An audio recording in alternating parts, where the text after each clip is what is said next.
Il a tenté le tout pour le tout avec ce dépassement que même Michael Schumacher n'aurait pas osé tenter. On est en 2005, Schumacher et Ferrari viennent de remporter les 5 derniers championnats, mais cette année-là, c'est Renault et Alonso qui dominent la saison avec la Renault R25. On est alors au Grand Prix du Japon, antépénultième manche de la saison, Alonso est déjà assuré de remporter le championnat pilote, mais Renault doit encore aller chercher le championnat constructeur. Et ça part plutôt mal puisque Alonso, piégé par la pluie lors des qualifications, n'est que 16ème sur la grille. Il entame alors une remontée légendaire mais trouve sur sa route le 7ème champion du monde, Michael Schumacher.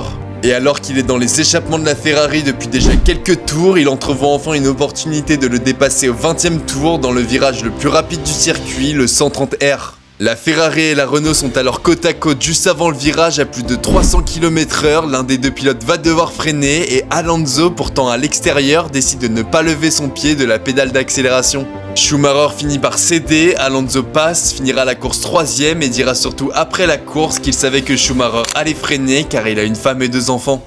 Moi c'est Léopold, je partage l'histoire de voitures d'exception en publiant une vidéo tous les jours, alors n'hésite pas à t'abonner.